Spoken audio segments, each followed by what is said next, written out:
Hi guys! Ayan, may nag-request sa akin na gawa daw ako ng what's in my bag. Updated what's in my bag. Tama ba?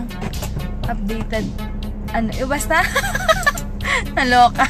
Basta, ito yung update ko sa what's in my bag ko. And ayan, ito ulit yung gamit ko ngayon kasi hindi ko ginamit yung black ko na shoulder bag kasi nga nakaganto ako. So, mamaya mamumula-mula yung shoulders ko. Kaya ito yung gamit ko, long chump na maliit from Tita Yana. And then, obvious naman, meron akong dalang Absolute water. Alam ko sasabihin nila, Michelle, lola talaga ako. Kaya, alam ko na yan. Kasi nga malakas ako sa tubig. Kaya lagi ako may dala. And then, hindi na ako nagdadala ng face powder kapag umaalis. Ito na lang pang retouch ko. Nichido Final Powder Ivory Glow. What's in my bag? Yes. So where are we? Muna, mga pala. And then yun, syempre susi namin sa bahay. Ayan. And then may dala akong M&M's. Para pag habang mabiyahe kumakain. Parang papunta lang ng probinsya. And then yung lipstick ko na pang retouch Off-Beat Pink. Ano ba yung nabubulol ako? And then ang like kong dalang Mentos Double Mint kapag may nakain kang hindi maganda, diba?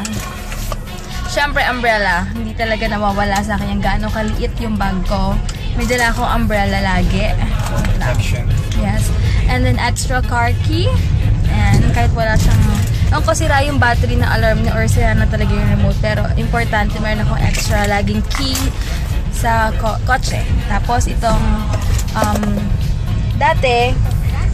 itong Victoria's Secret na Forever Angel Mist something siya. Basta dati sabi ko pala sa friend ko, thank you sa binigay mong cologne kasi ang tawag ko dati sa mga ganito cologne kasi feeling ko ang perfume yun yung mga high-end na perfumes, alam niyo na, like para matatapang. Yun, matatapang. Yun pala, kinorek ako ng friend ko sa US kasi sabi niya, ganyan din ako. Sabi ko kasi, uy, thank you sa cologne na binigay mo. Sabi niya, perfume yan. Sabi ko, perfume. Sabi niya kasi, ako rin ganyan ako dati. Tapos kinorek niya ako, sabi niya, ang tawag daw sa pang mga babaeng pabango is perfume, sa lalaki is cologne. So, yun pala yun. Kala ko magkaiba. Ito yung cologne niya.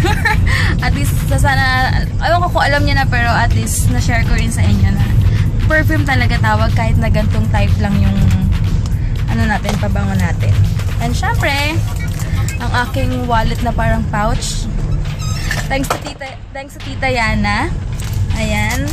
And ito, lagi ko tong dala, Tony Molitin kapag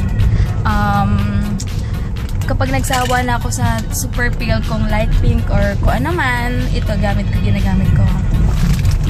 And then, kasi medyo acidic ako minsan, kaya ito yung Tom's Smoothies. Ayan. Lagi kong gamit. So, yun lang. And, yun lang share ko and yun lang sa bag ko. And sana nag-enjoy kayo kahit sa konting laman lang ng bag ko.